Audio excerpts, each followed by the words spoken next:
This is Real News Media TV, coverage you can trust. Please like, share, subscribe, and hit the notification bell. Select all for daily news updates. 2 hotel workers killed in St. James crash.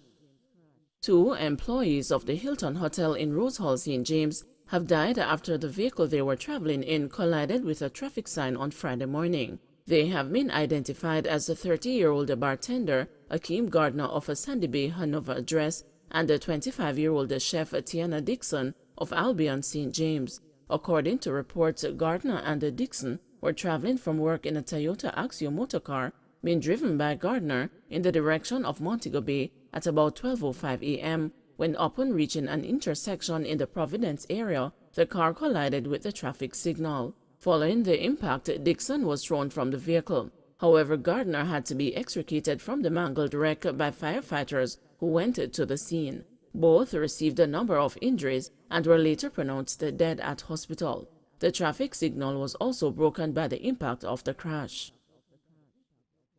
Holness arrives in Philadelphia for pen release and the Jamaica 60 U.S. launch.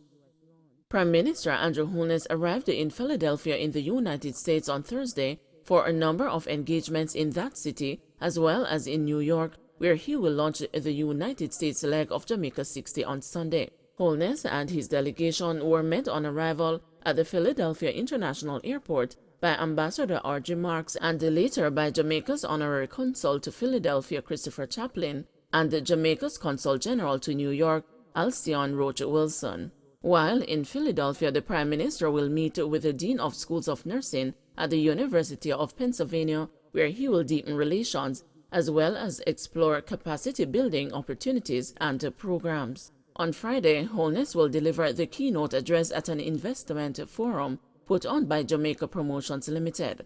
On Saturday, the Prime Minister will attend the 126th staging of the pen release at the Franklin Field Stadium at the University of Pennsylvania, where Jamaican high school athletes fresh from the Boys and Girls Championship will compete in several meets. The Jamaican Prime Minister will also participate in an in-field presentation organized by Pen Release to celebrate Jamaica 60.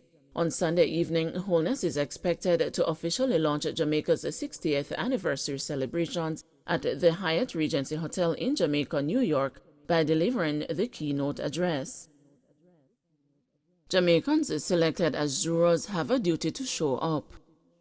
The Court Administration Division is appealing to Jamaicans to play their part in the administration of justice by showing up for jury duty. Reports from the CAD indicate low juror turnout, specifically in the parishes of Kingston and St. Andrew, St. James, Clarendon, and St. Catherine, which have resumed jury trials. According to a release, jurors are selected from all parishes, and the number selected will vary depending on the number of matters before that circuit.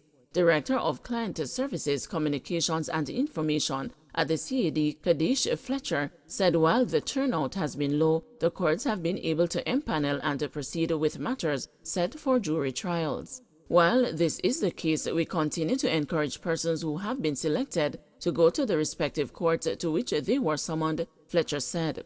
Jury duty remains an important part of the system of justice in Jamaica, and Fletcher said this means that accused individuals, where the legislation does not prescribe otherwise, have their matters determined by a jury of their peers. A jury is comprised of ordinary Jamaicans who hear the evidence in court and determine the person's guilt or innocence. A matter that is to be heard by a jury cannot proceed without jurors, and this is why jury duty is important, she said.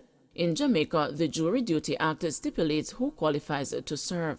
Any Jamaican living in the country between the ages of 18 and 69 who have a tax registration number or is registered to vote can be selected for jury duty. Jury duty presents the opportunity for persons to learn about the court systems and help their fellow citizens get justice, she said. The CAD is responsible for issuing summons to people for jury duty. Summons are issued to the police for distribution to selected citizens who are expected to report to the court specified in the summons on the date stipulated.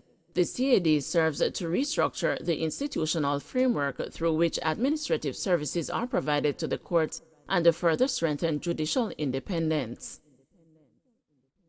Capri says government-funded tertiary education ill-conceived.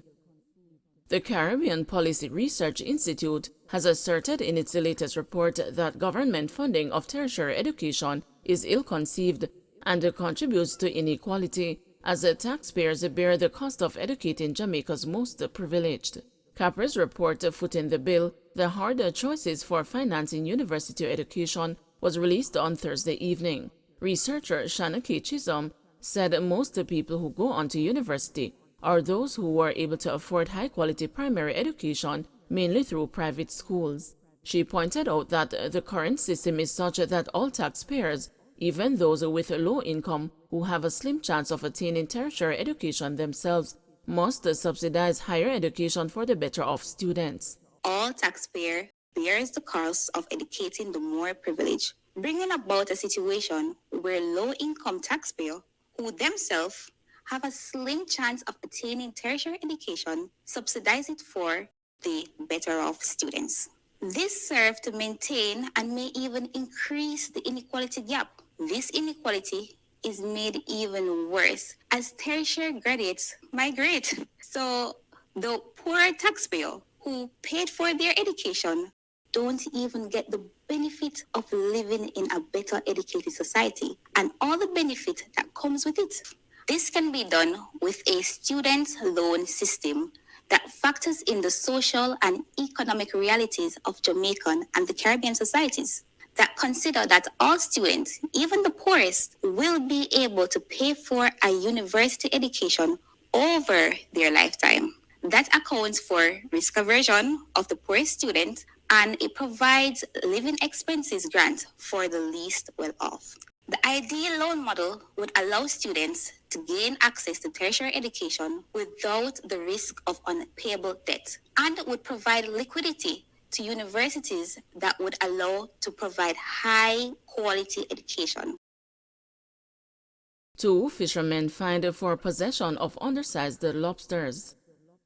2 fishermen who appeared in the St. Ann Parish Court for sentencing 2 Thursdays ago after pleading guilty to possession of undersized lobsters were given a stern warning by the judge, who advised that their fines will be much bigger if they appeared before her for any further breaches of the Fisheries Act of 2018 anytime soon. Both men turned up with $10,000 each, but 55-year-old fisherman Leonard Anderson of Charlestown, St. Ann, was ordered to pay $30,000 or serve 1 month in prison. Brian Rutty, 57, of Exchange in Jurors, St. Ann, who was charged along with him, was ordered to pay $40,000 or serve 1 month in prison.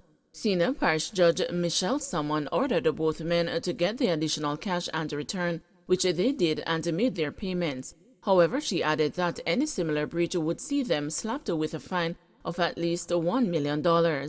Under the Fisheries Act of 2018, fines can run up to $3 million or sentences of a maximum of 2 years on each charge. According to Sergeant D. Lyons of the Marine Police, on January 29, a team was on patrol at the Ocherias fishing beach about 9:30 a.m. when the men aroused their suspicion. On the approach of the police team, the men ran, leaving plastic bags which were found to contain frozen lobster. At least 3 pounds of undersized Caribbean spiny lobsters were found. The men were subsequently arrested and charged. BVI Premier and the co-accused appear in Miami court on drug charges. The Premier of the British Virgin Islands appeared in a Miami courtroom on Friday after being accused of money laundering and conspiring to import cocaine. Andrew Fahy, 51, was arrested on Thursday at a Miami airport along with the managing director of the Territory's Ports Authority, Olivine Maynard. The hearing coincided with Friday's release of a report commissioned by Queen Elizabeth's representative in the British Virgin Islands, which concluded that the Territory's constitution and elected government should be suspended due to concerns about dishonest governance. Mr. Fahy and Mrs. Maynard, dressed in what appeared to be prison uniforms, appeared via Zoom in the U.S. District Court from the Southern District of Florida on Friday. Judge Jonathan Goodman scheduled a pretrial detention hearing for next Wednesday and a preliminary hearing for May 13. According to the complaint, A DEA informant claimed in meetings with Mr. Fahy, Mrs. Maynard and her son Kadeem Maynard to be a cartel member looking to move thousands of kilograms of Colombian cocaine through the territory's Tortola Islands and eventually to the United States. Kadeem Maynard was arrested at another location in the U.S. on Thursday. It's alleged that Premier Fahy requested an upfront payment of US $500,000 to let cocaine slip through the British Virgin Islands en route to Miami and New York. Humiliated BVS opposition leader Marlon Penn has said he counts himself among locals surprised and humiliated by reports of the arrest of Premier Fahy and Mrs. Maynard. He expressed the sentiments in a statement issued to the media on Friday. The opposition leader called for citizens to unite to address what he described as daunting challenges ahead. In a national broadcast on Thursday night, Dr. Natalio D. Wheatley, the acting premier of the British Virgin Islands, said Mr. Fahy and Mrs. Maynard should be afforded due process. He said he was aware that other government ministers have spoken with the premier and the port director. Don't forget to like, share, subscribe, and hit the notification bell. Select all for daily news updates.